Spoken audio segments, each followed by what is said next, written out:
As a wildlife filmmaker, you often get involved with some strange old birds. Some are even armed. Some demonstrate flight maneuvers.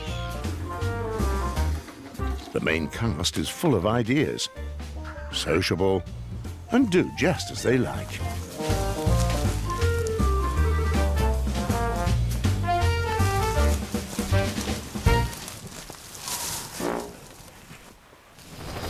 Ellesmere Island in the Canadian Arctic, just roughly 1,000 kilometers from the North Pole. For nature filmmakers, there is hardly a more difficult place in which to film. It's not really what you could call cozy.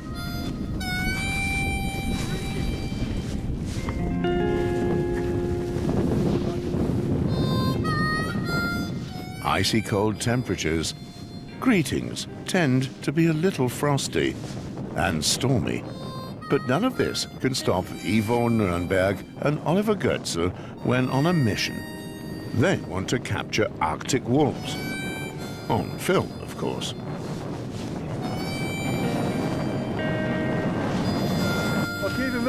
Okay, we have to concede defeat to the forces of nature. The wind is too strong. We just cannot set up the tent. One of our tent poles broke, and it will soon start snowing, so we're going to stop now, pack everything back up, sit with our equipment, and set the tent up tomorrow once the snowstorm has passed. We have no other choice.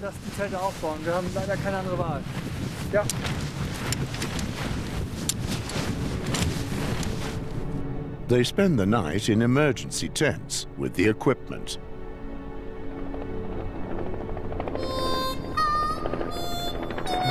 The weather has improved the next day, and they can gather the rest of the equipment, including the quads. The guys have got a long list of stuff.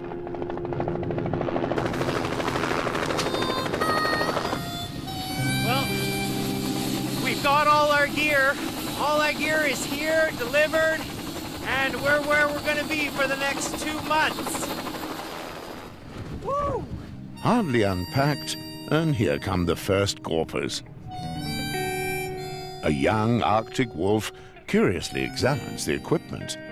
The team christens him Curious George. Mutual sight control. Soon, Oliver and Ivo make the acquaintance of the next welcoming committee, long-tailed skuas. I think this one has a nest nearby. Whoa. Oh, there is the nest. Oh, yeah. And 2 eggs. We better get away from here. Our intrepid duo will assemble their camera near here.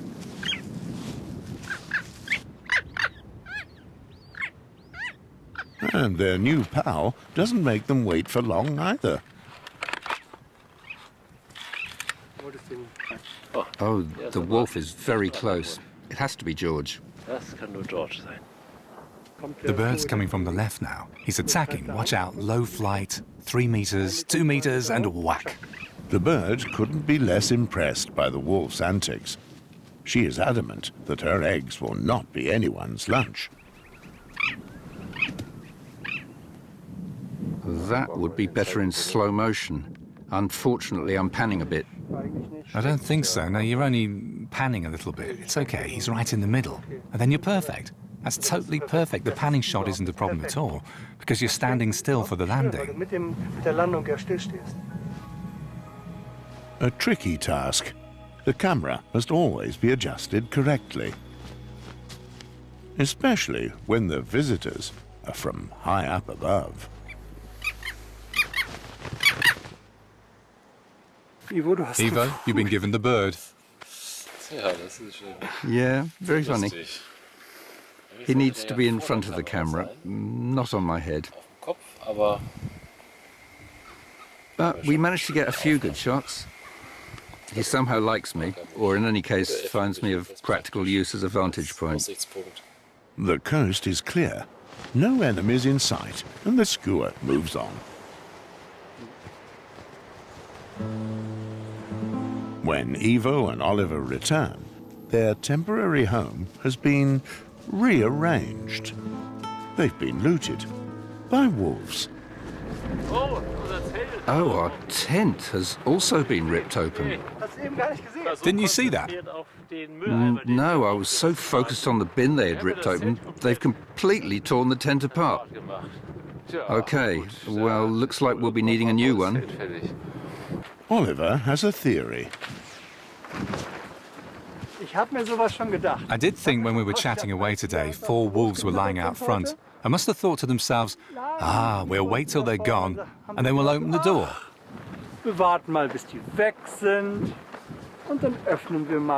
And as they can't use zips, they went directly through the wall. And I can't totally blame them, because this is precisely where our rubbish bag was. Yeah, if that were my only way of getting chocolate cookies, I'd do exactly the same. Yeah, or perhaps it was the Cookie Monster, Ivo. They both see the lighter side.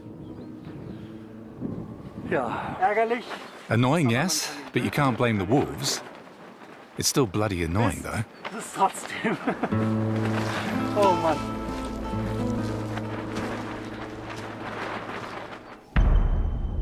More than 5,000 kilometers further south, Yann Sochaczewski wants to film Bighorn Sheep. He's out and about in the Grand Canyon. When I saw the Grand Canyon for the first time, that was a feeling.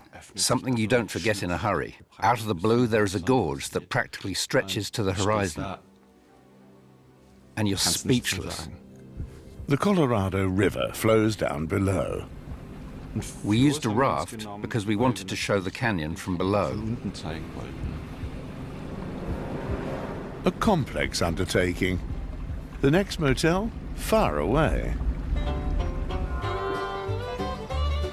When you find a place for the night, the whole procedure starts. Everything is regulated there. You take your own loo with you, and after use, you take it back on the boat with you. Takes a bit of getting used to, but in the end, you just do it. The traveling life of an animal filmmaker. The footage from the Grand Canyon makes it worthwhile.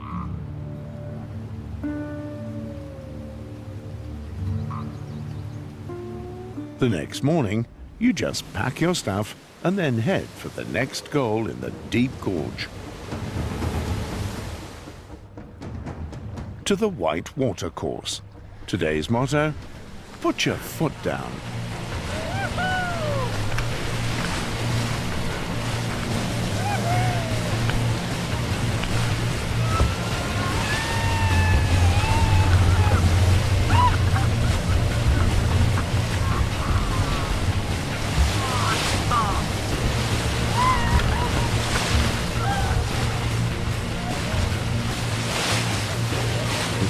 To be unable to maneuver in the rapids is pretty dangerous. Suddenly, the engine stops. You can't just use the paddle to help out. It would simply spin you around. And when you hit the wave's broadside, it could be that it just goes plop. Fortunately, the engine comes back to life. Now just the Bighorn Sheep have to play along.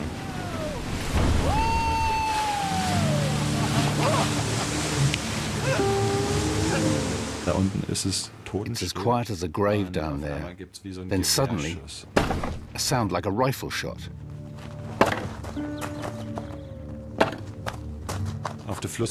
On the river journey, we got a lot of good footage of the desert bighorn sheep, males that fought with one another. That was really impressive. From one noisemaker to the next. A fleeting visit to the Hyacinth macaws in Brazil. About 80% of them originate from the Pantanal. Their favorite? Palm nuts.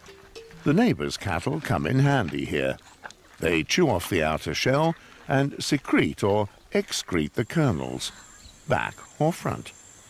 As soon as the cattle leave, the breakfast bell tolls.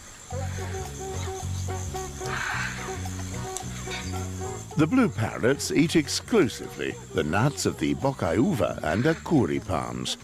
Nothing else is good enough for their precious beaks. And these are quite formidable. They cut through hard shells as if with sheet shears, using their tongues and sharp bills to empty the fruit chambers. Nut cracking is a thirsty sport. One meets for a bit of gossip at the Cattle's water bar. And it's very sociable elsewhere too. This is Dave.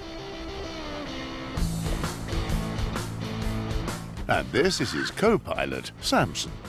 They're best friends. The American reared his parrot himself, legally. One can trade in captive-bred birds, but not those from the wild, since 1987. But despite the ban, they're still poached. Buyers pay up to $15,000 per animal on the black market. Dave and his wife Jennifer love their birds, and they're quite the experts. Living with humans, they have a whole different type of learning. They have to learn what works for the environment that they're in, not an outdoor wild environment, but what's socially acceptable here, like he's doing. He's playing in jars and with paper towels, and you can see the people like playing with them. This is his environment. All Samson wants to do is play, all day long if possible, and he's not fussy. Anything will do.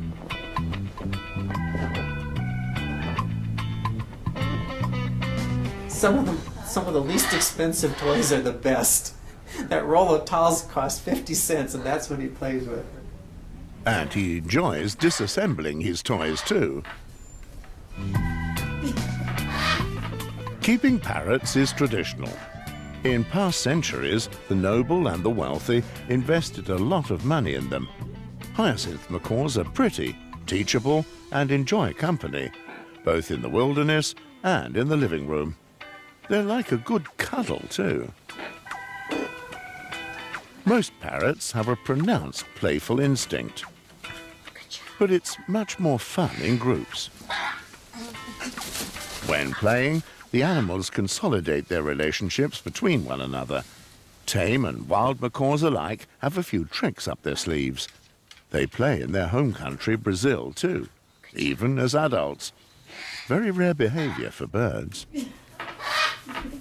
As you can see Samson running around here, he seems to really enjoy the companionship of humans and do what you're doing. I mean, he likes being in the film, he likes going right up to the lens of the camera. He enjoys those things. Samson makes sure his family keeps fit. There's no chance of anyone getting bored in this playful paradise.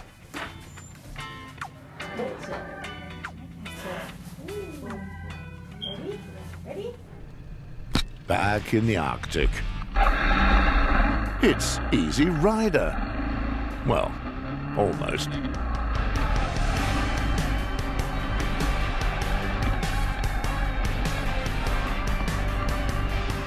No traffic lights anywhere. Now the two guys can burn some rubber. This is the advantage of filming in no man's land.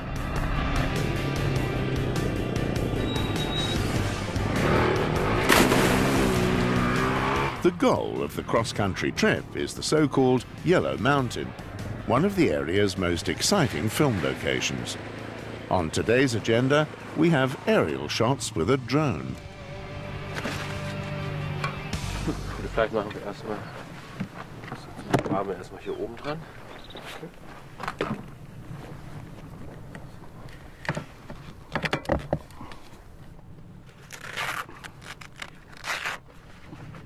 Dann sind sie alle gut, brauchen wir keine Zange. Before clearance, the trajectory has to be discussed. How do you want to do it? Do we want to fly from there, so virtually towards the coal seam, or fly directly over the thing from here? Perhaps a bit more from there, I'd say so, yeah. a bit towards the coal seam. I need to go to the hairdresser. I've got a lovely mirror here, and I look an absolute wreck with mosquito bites everywhere. Totally swollen up.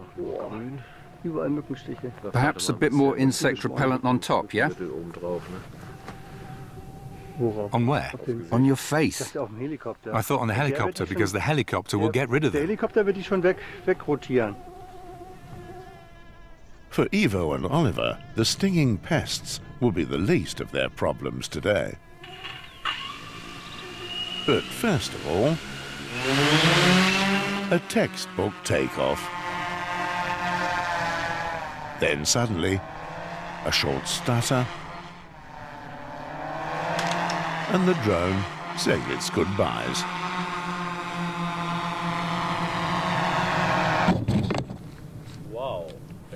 The camera! That's the battery. But we have to save the camera. Wow. Wow, what? That's like a total write-off. Das ist, würde ich sagen, ein Totalschaden. The first flight of the trip, and already the last. Der erste Flug auf der Reise und der letzte. And they have yet another problem. We can't extinguish it yet because there's coal everywhere here. We can't cover it with soil, it's coal. We need to do this right now. Everything is going wrong today. In the end, the two men managed to extinguish the fire and prevent the tundra bursting into flame. I pressed right, and it did fly a bit to the right. Then it suddenly started flying like a rocket. It was like a missile. Abzugehen. Yeah, that's really shit. A major setback. Fortunately, they were able to salvage several shots.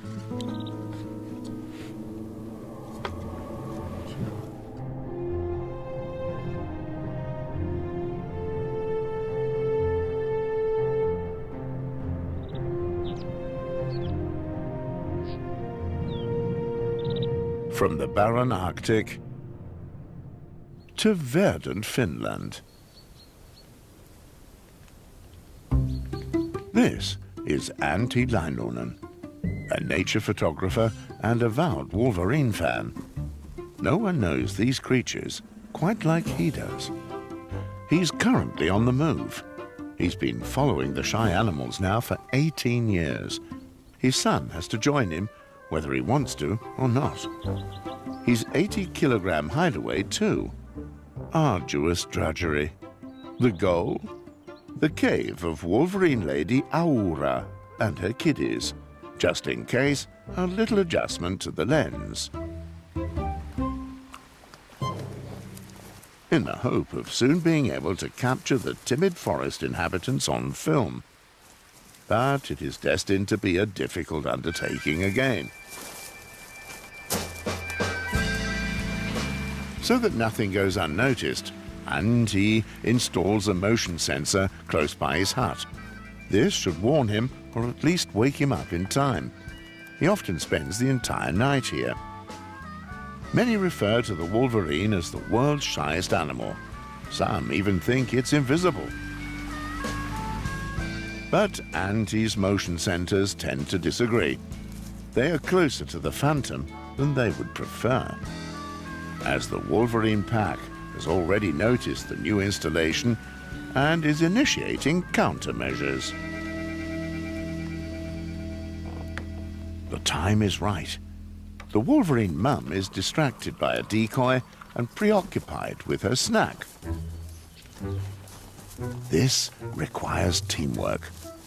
A young animal checks the situation. The other one proves its dexterity. Closer than necessary.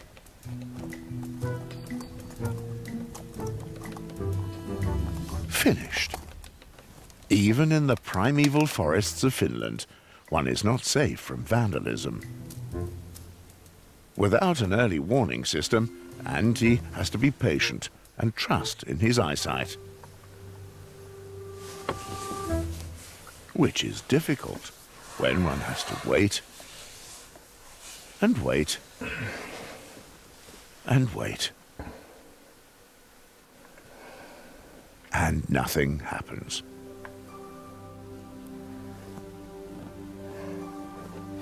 The whole night long. No wolverines in sight. In the small hours of the morning, Antti gives up. he opts for a well-deserved nap.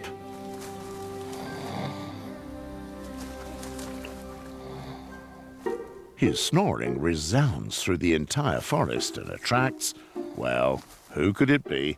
None other than Wolverine lady Aura. Timing doesn't really seem to be on the photographer's side. The box is examined from all possible angles. Just where on earth do these noises come from? And he knows nothing at all of the courtesy call. The decision is taken. There's nothing here of any interest. The morning walk can be continued. At last, Auntie wakes up. Today, once again, he has the booby prize. But then his luck changes. It's Aura. To encounter a wild wolverine like this has never happened to him before. She probably has a young hidden in the rock cave opposite.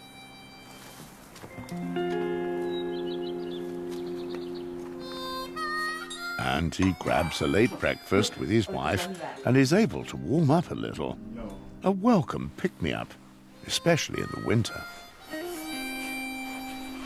But the phantoms are on the move again.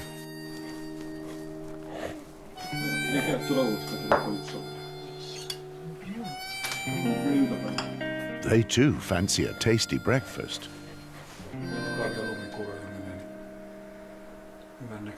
Ja. And his wife has long since grown accustomed to this.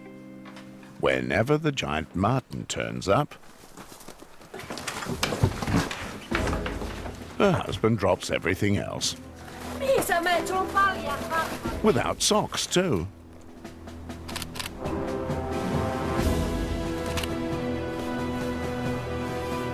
It's the nature photographer's lucky day. A hunting wolverine. This is a very special morning, one of which Auntie will not forget so quickly.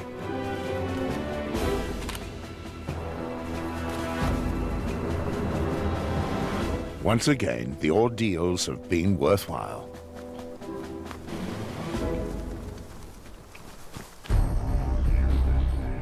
Australia, a continent of extremes. The world's probably weirdest song talent hides itself in the vastness of the eastern primeval forests. The lyrebird. His trick? He imitates his avian neighbors and incorporates them in his own songs. He's playing hide-and-seek with Thoralf Grospitz and Jens Westphalen. Hello, Thoralf. Thoralf, can you hear me? Can you still see the birds? Do you know where the lyrebird is? Hello, Jens. I can see the lyrebird due south, about 30 meters south of us, sitting on a mound. And I would say he's dancing. No idea. I think I've lost him somehow. I'm going there now. We can meet there. We stayed there for days, roughly 10, 12 days again, just on the track of a single male. We just kept running after him. At last, they discovered the lyrebird. He builds this arena that's pretty cool, actually, in the middle of ferns, at least 2 meters in diameter. And then he hops up and down like he's going berserk. Yeah,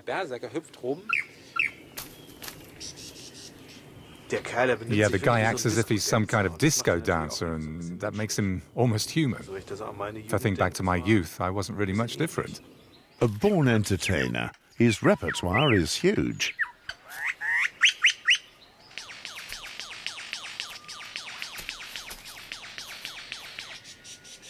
The cassette is full. There's hardly a minute left on it. Go and get one there, quick. You can get really fed up, especially with yourself, because I should have known better. Damn it, there are just 2 minutes left on the cassette. Why didn't I change it beforehand?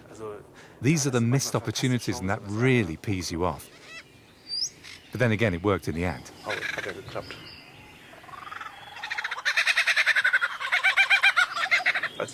And when we finally had all the stuff recorded, we were really happy. And a little proud too. Oh, exhausting. Total concentration, but it was well worth coming back here once again. I think so too. And at the end, there's even a farewell dance.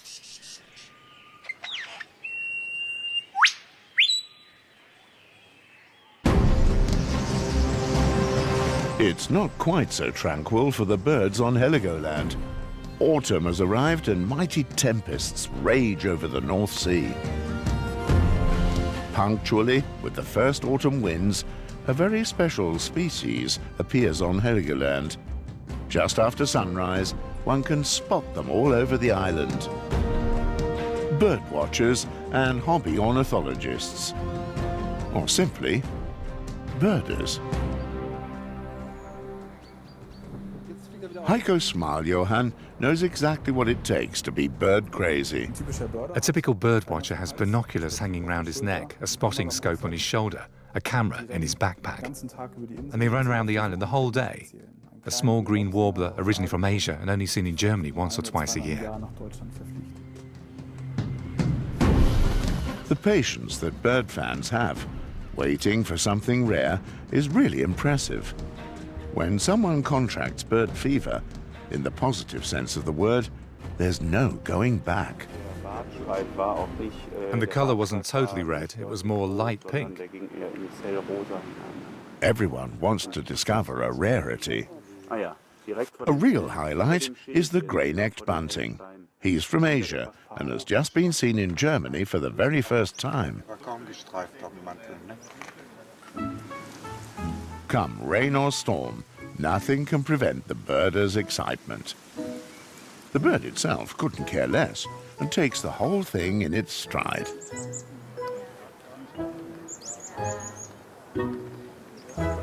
I saw it on the ground, and I'm pretty sure of this due to its light stripes. At the other end of the island, we have yet another hit. A further rarity has hidden itself in dense foliage there. A red-flanked bluetail. The little bird has caused an armada of birders to change course. The long journey was worth it.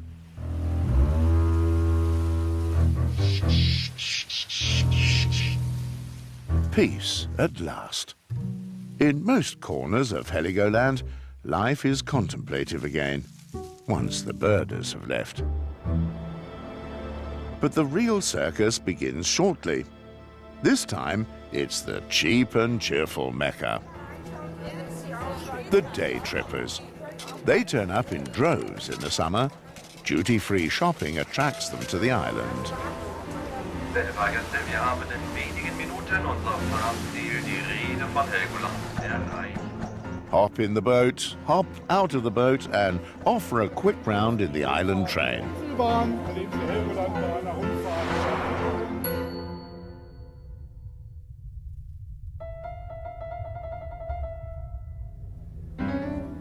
The hungry aerial attacks are all part and parcel.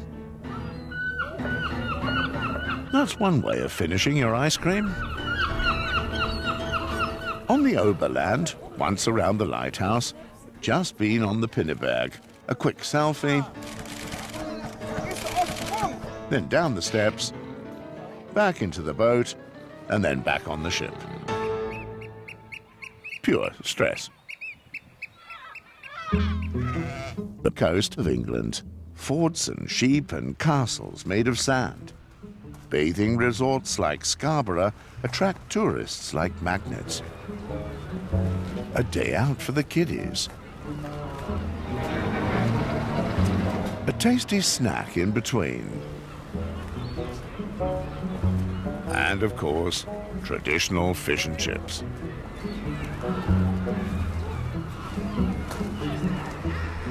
Always under strict observation by the actual property owners. The steep cliffs of the Farn Islands are an El Dorado for seabirds. Housing is limited. Real estate is sought after. Just like in major cities, one has to build skywoods. Thousands of seabirds come here, all attracted to the abundance of fish.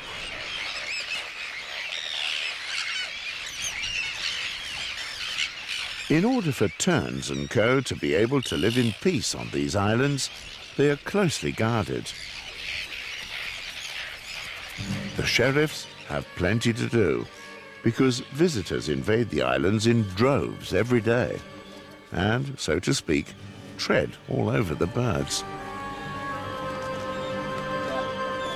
This is clearly too close as far as the terns are concerned. With sharp, pointed beaks, they go into attack mode. A hat is an excellent idea.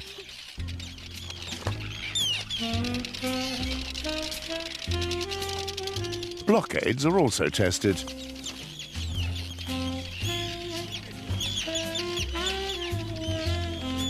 Take aim.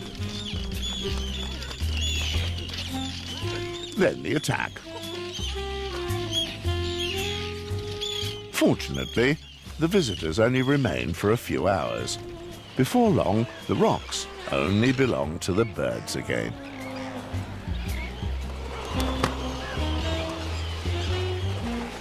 From the bird rocks to the Serengeti. 30,000 square kilometers of African savanna between Tanzania and Kenya, and the world's largest accumulation of ungulates. Each year, the huge herds attract more than 120,000 tourists to the national park. The revenue gained helps finance nature conservation. But whether this disturbs the animals is a contentious issue. The cheetahs seem unfazed by the visit.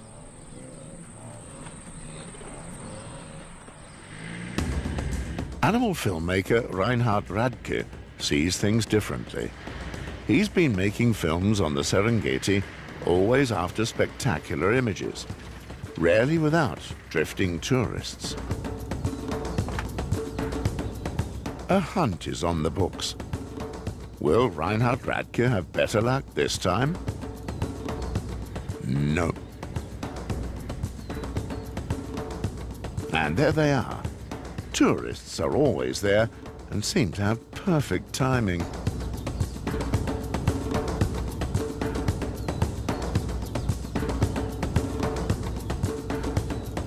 The cheetahs are on the hunt, but yet again it's tourists on film. Cut time and time again. Time to pack up.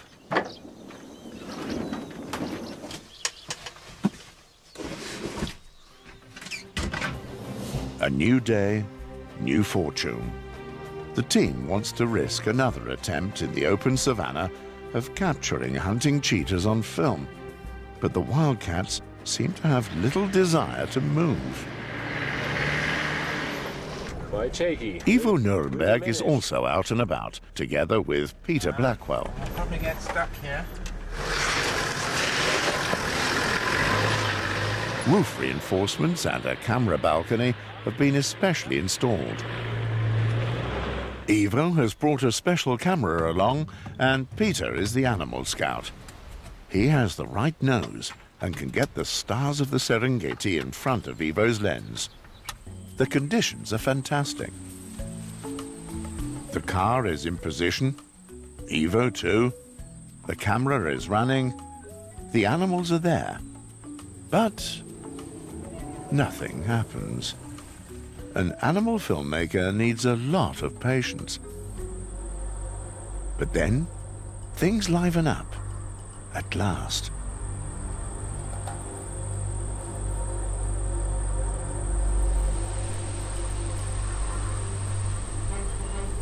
Ivo, it's the male Tommy. You can see the male Tommy. Reinhardt, I think it's the male Tommy. Let's go. You ready? Yeah, I'm ready. Go. Everything has to go quickly now. It's the one laying down, Ivo. It's the one sleeping. The cameramen not only want to hunt in super slow motion, they also want to shoot at normal speed. Reinhard Radke gets into position. Quick, quick, I think they're up and going. Yep, they're moving forward.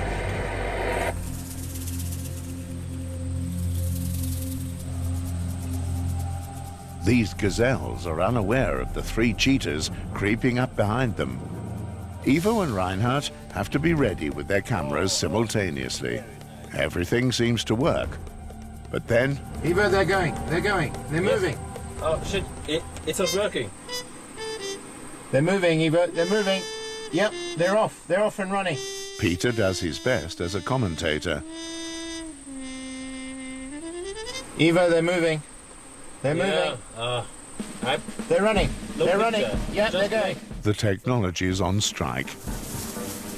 And they're running. Yeah, they're running. Shit, the bloody camera is... They're running. It's not working. They're running. Just a black picture. Yeah. Again, they've got it. They've got it, Ivo. Shit. We have to wait for 20 seconds. Again. Every time. Come on. Every time. Yeah, Reinhard. Yeah, no, we missed it again. Oh, I just don't get it. This is the 4th or 5th time now. What's wrong this time? Or is it the same thing again? All I had was a black screen and I had to restart the camera. That takes 20 seconds, and by then it was all over. Damn it. Then go and get the cheetahs. They've got to play along too, for heaven's sake. And they play alone for the time being, without any special cameras. But at least, a cheetah with sextuplets, a godsend for the crew. 2 or 3 young are the rule, so still a little highlight of the day.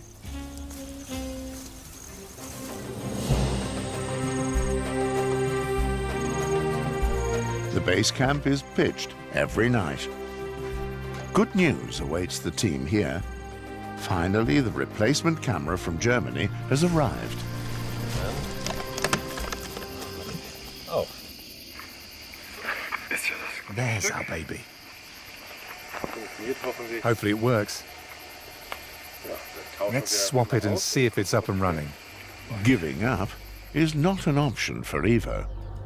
The next morning, the new camera will be tested.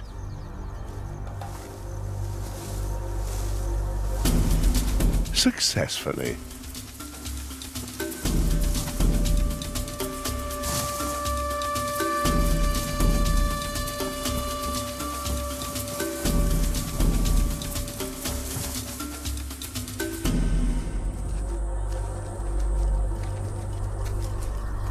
The footage in super slow motion is in the bag.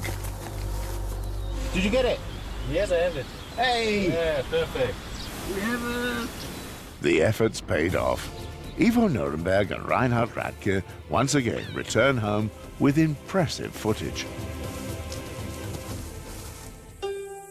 On the other side of the globe, a small goblin sneaks around.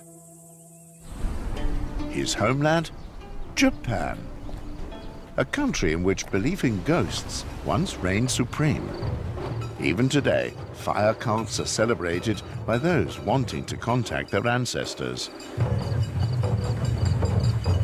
Raccoon dogs are firmly anchored in Japan's mythology. Tanukis, as they are called here, are revered as goblins and magicians. They are elusive, barely visible, and can turn into anything.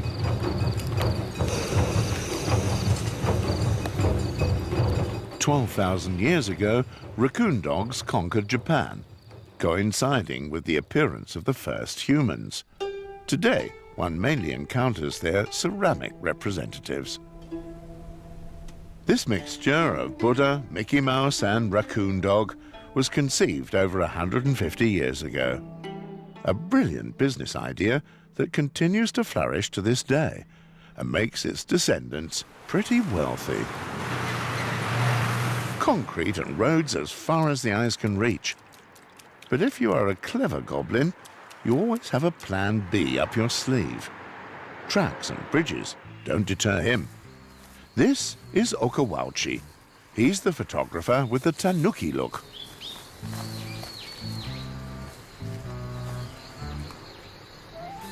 On the embankments of the sewage ditches, entire extended families of raccoon dogs roam around in the middle of the day. The timid goblins have become adapted city dwellers. Okawauchi has already collected so many photos, but he's not even close to considering giving up. Then, as now, the Japanese love their cheeky pranksters. And they quickly learn to make the most of their opportunities. No one here has a rumbling stomach.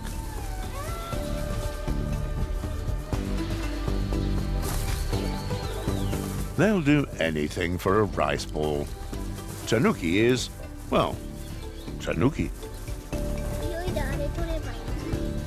And Okawauchi would do anything for his little darlings, even if that means wading in sewage ditches or taking a stroll in the night. Because in the evening, the raccoon dogs take off. Ready for Japan's nightlife. The hustle and bustle of the city hardly ever ebbs.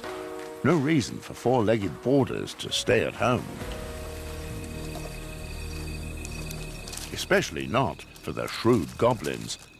They are the undisputed stars of the night scene. Thousands of them are underway on balmy summer nights. They are born scavengers and gobble up anything they can get their paws on. For one school class, a spirited visit is on the timetable. The children only know the raccoon dog as a comic and ghost hero. Hard to accept for photographer Okawauchi. He is adamant that this needs to change. Before long, the first one pokes his head out of the door. Most Japanese town children have never seen a wild animal in the open before. Okawauchi hopes that he can get more and more children interested in nature. At the moment, it looks like there is interest on both sides.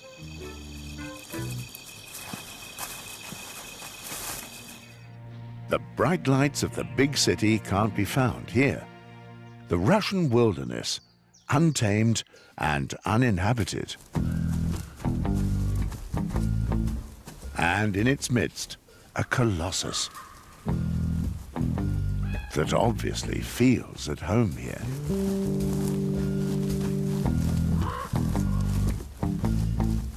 Ivo Nuremberg and Oliver Goetzel spent 3 years traveling through the world's biggest country.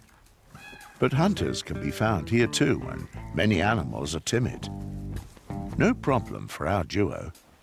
They employ several tricks when they want their main characters to perform in front of the camera.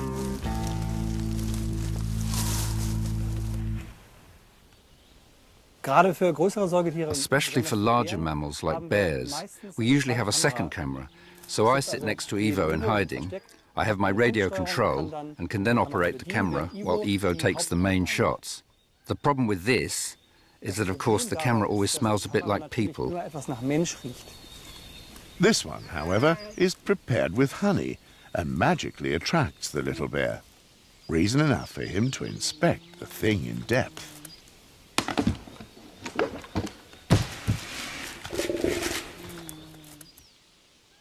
But we hope that when the animal comes from the direction where the wind is currently favorable, we will get our footage before the animal starts to dismantle the camera. Said and done. Curiosity wins.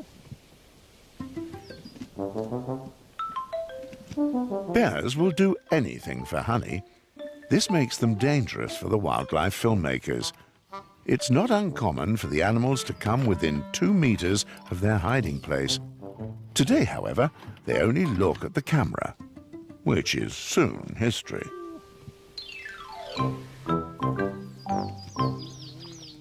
Back to the Arctic. Ivo and Oliver are still with the Arctic wolves.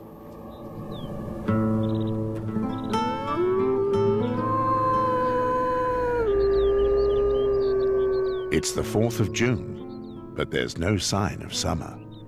It's bitterly cold.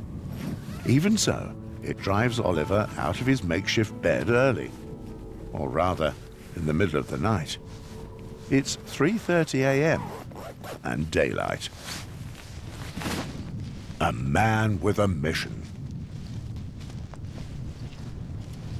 He collects musk oxen droppings, and this with zeal. Oh, that won't be enough. That just won't be enough. He can hardly feel his fingers. Is it all worth it? A new source is needed. Arctic hare droppings. That's great, but even they won't be enough. It won't be enough. It just won't be enough. Especially not when you lose half of them. No worries, just never give up. After all, we have a task to complete in the camp. But Oliver is caught out.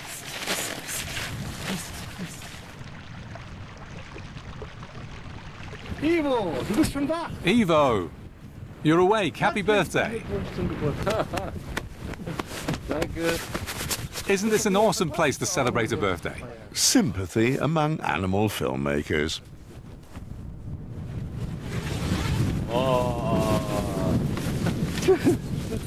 Oh, that's cute. Ja, geh rein. So, wo ist mein cake? So where's my cake? Hey guys.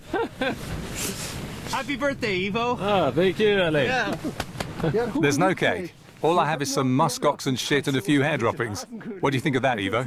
Very sweet. Very sweet. Happy birthday to you. Somehow, Alarm managed to conjure up a cake in all this barrenness. Hopefully, without droppings. Happy birthday to you. Outside, howling can be heard. A serenade by the little ones. After weeks of hardship, Ivo and Oliver's biggest dream is finally fulfilled.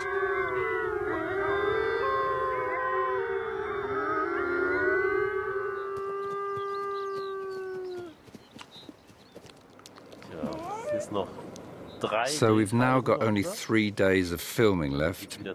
Then it's time to head back. And we've finally been able to film the pups howling.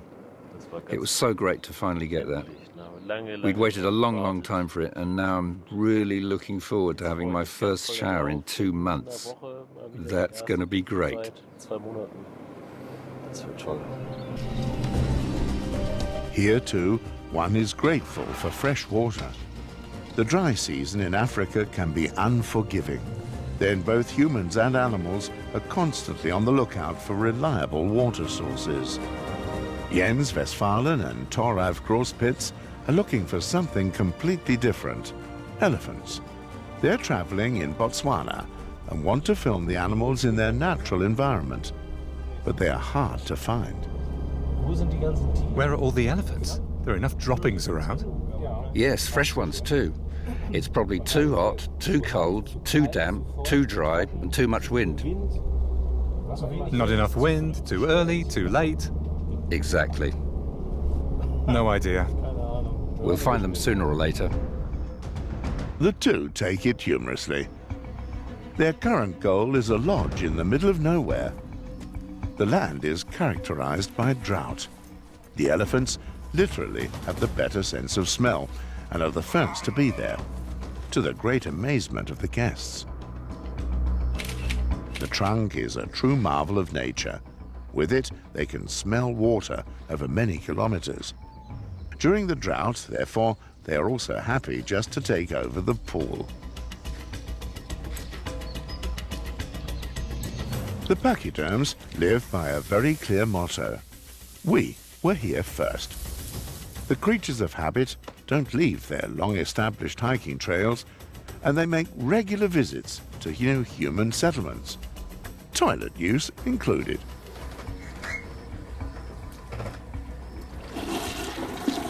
Before they move on, there's still time for a quick sip. Those who are thirsty are not fussy. The trunk proves to be very useful here too.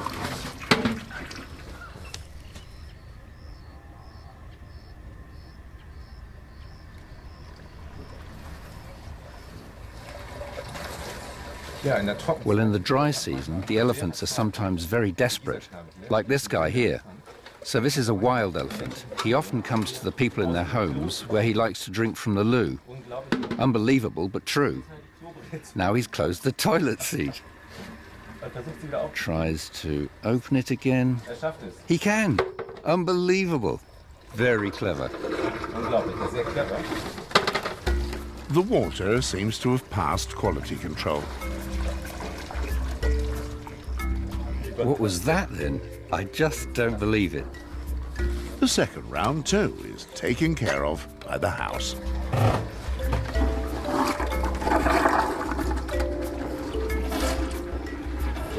Something like this can happen.